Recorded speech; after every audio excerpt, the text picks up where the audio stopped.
Welcome on in, guys. Tobin here with you. Thanks for checking us on out. Miami Heat, they'll be back in action on Wednesday, taking on the Dallas Mavericks. Another day, another game. No Tyler Herro. Tyler Herro did not practice with the team today, as did Jimmy Butler. He missed practice with a non-COVID illness. So Jimmy Buckets was out as they gear up for the Denver Nuggets. Kevin Love also remains out. He has been missing a bunch of time with a heel injury. But look, the one that's for sure most concerning is the Tyler Herro injury. You know, he's played 36 games this year. What do we got? We got 18 left in the regular season. I think so. We'll be up to 28 games. No, 29 games tomorrow with the miss against the Denver Nuggets. And let's just say he comes back for Detroit this weekend. I mean, like, we're looking at a max 53 games played, and I have no reason to think that he's going to play against the Detroit Pistons. I really don't know. I'm doing this on pure speculation, but he has missed a lot of action, and I think for a 24-year-old, it is a little bit concerning that we're now dealing with a foot injury that he had said, I think, to Anthony Chang, that this is something that he dealt with in his rookie season. He came back for that one Pelicans game after the All-Star break where he had the scary moment at the end of the game where it appeared like he hyperextended his knee. So you had that, no ligament damage. And then it was interesting because, you know, he was, I think, at a shoot-around or something like that. But this went from a knee to, oh, no, the foot is still an issue, even though something happened over the All-Star break. He comes back, and then this knee thing that happens, I guess, aggravates it or just maybe proves that he wasn't all the way back. But yeah, it is very concerning. I mean, he missed the 17 games earlier in the year with the terrible ankle sprain where he lands on, I think it was Jaren Jackson's leg. It was in Memphis, I know that. And so we're at this point right now with Tyler where you're talking about he's going to miss so many games at his age, 24 years old. You know, for example, the fewest that Jimmy Butler has played, Jimmy Butler's always accused of missing a ton of games, which he does. He misses a good amount of games, but the least he's played with the Heat was 52 games, and that was in the 72-game season with the Miami Heat. So it's just something to monitor. The thing I really just want mostly for Tyler, and I think every Heat fan should want this, because I think your initial reaction is like, oh, this guy's injury prone. This guy can't get out there, butch up, strap it up, get out there. It's not really I want Tyler Herro so badly to have this moment in the playoffs where he could throw up the double birds and show you that he is this type of player that is clutch, that loves the big moments. Like John Calipari says, big old elephant balls, that he gets the chance to go out there and shut everybody up and shine on the stage like we saw him in his rookie season back in when the team made the finals in the bubble.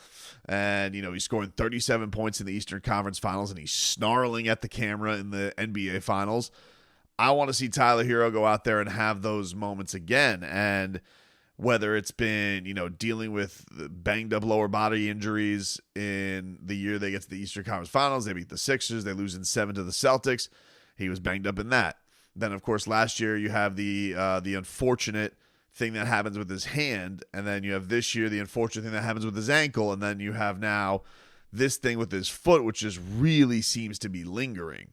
And it's disappointing. It's disappointing just from a standpoint of you want to see this guy go out there and prove it. And we talk so much exhaustively about, oh, you know, should he be off the bench when he comes back? Should he start when he comes back? Well, one thing you do know is this team and these guys in particular took some getting used to. When Jimmy came back, and it was Jimmy, Bam, and Tyler, when they came back, it did take some getting used to of everybody together. Then on top of it, you add the fact that you have a Terry Rozier who's more comfortable in things. You have a Duncan Robinson whose usage has skyrocketed. You have a Nikola Jovic who has the ball in his hands a little bit more. And so then you all have to kind of shift to Tyler coming back. I'm not saying it's a good thing or a bad thing, but it does feel like something that's going to take an adjustment period. So one has to wonder, like, what is that timeline like when you get into this postseason series? And this also coincides with the seeding of these things, right? If the Miami Heat have to come out of the gate, win play-in games, and then you have to start a series right away against Boston, or you have to start a series against the Bucks, look, it's doable. You have Jimmy Butler. All things are possible, and you could definitely sink that team, and I'll pick him in 5.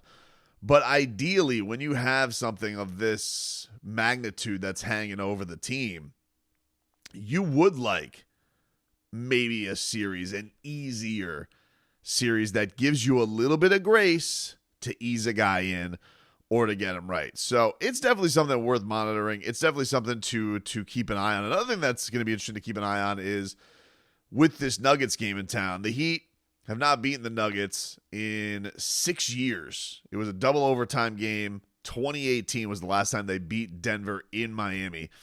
They do not have a good track record against this club, certainly not recently. And they really haven't had a good track record against beating the elite teams so far this year. Their record's 0-10 against teams with the top 5 records in the league. Now, people will look at that and they can assess that the Heat are frauds or they're pretenders or whatever you want to. I do think there's something to you want to get one against a team just to show that you can that you can hang. And I think the one thing that has shifted in this year is there was a point earlier in the year, especially with a lot of the injuries, but the Miami Heat felt like they could only hang for a certain amount of time with these quote-unquote elite teams, and now it has really come down to the wire. It's come down to last-minute execution. It's really come down to, one of their maybe MVP candidates outdoing your MVP candidates. And so knowing that you have 2 of your best guys not exactly playing their best basketball over the last handful of games, this is going to be an interesting test, and especially with Jimmy Butler having to get over something, I'm going to be very curious to see what this Heat team looks like as it comes out of the gate with this game and how they perform and what they bring to the table in a matchup like this. Because I can recall, I don't think this is a definitive thing. Oh, you have a bad record against teams with the best record, and that just proves you're frauds. Now, I remember there was, I go back to the first year of the Big Three. This was a huge topic at all points where that team couldn't beat a good team. It was like a huge thing. There was at one point where I believe the Heat lost to the Chicago Bulls, and Spo had come out. It was a close game, and Spo had come out, and he was like revealing that guys were crying in the locker room over the loss. Something that had gotten that team a lot of heat because everything was a headline with that team. Everything. And they finally had gotten one, and it was against the Lakers. It was against the Lakers that year, which had a little bit of beef. You had Kobe, of course, still very much the peak of his powers. And you had Phil Jackson, who he hated this Miami Heat team. He hated them coming together. Ironic, is it not, with the resumes and the teams this guy had? Shaq and Kobe, Pippen and Jordan. This guy couldn't stand it, and I believe him and his precious triangle referred to it as Xbox basketball. But that was kind of their one signature win in that season where the Heat could just never beat a good team, and it all ended up being bullshit because Miami would get into the playoffs that year and they would gentlemen sweep the Celtics. They would handle they would gentlemen sweep the Chicago Bulls, and the Bulls were like everybody's darling that year. Oh, the Chicago Bulls can do no wrong. Derrick Rose, Joakim Noah, Carlos Boozer, Luol Deng, and the whole lot of them. Before they got Jimmy Butler, I believe they got Jimmy Butler the next year, where they drafted the Miami Heat star. But I don't think it is shown that Miami can compete or not in the playoffs because they have looked much better in these matchups as of late. They just, some things have gone the other team's way and they haven't been able to pull them out.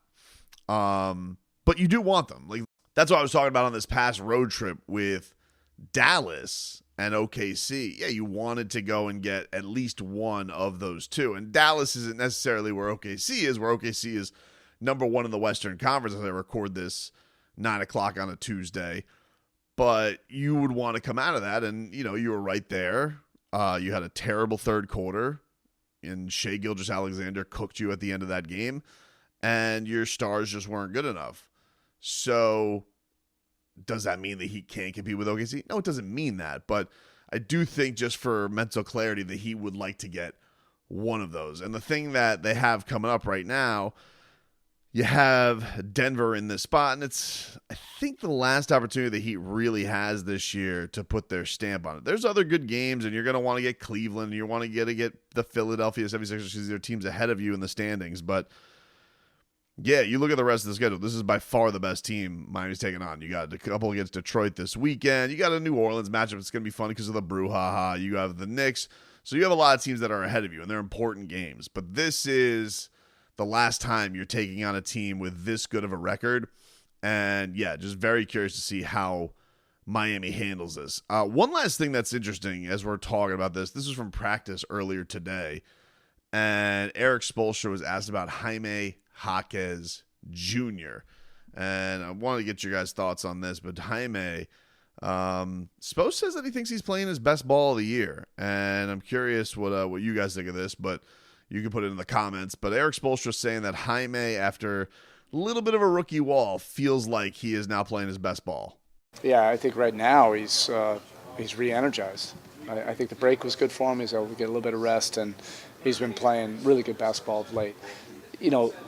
Now that we're a little bit more healthy, he might not get all the touches and everything that he was getting during December when, he's scoring a little bit more. But I think he's playing,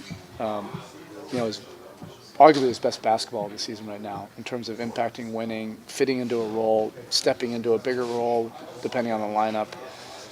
And I think he's got his legs under him again, and you're seeing the results from that.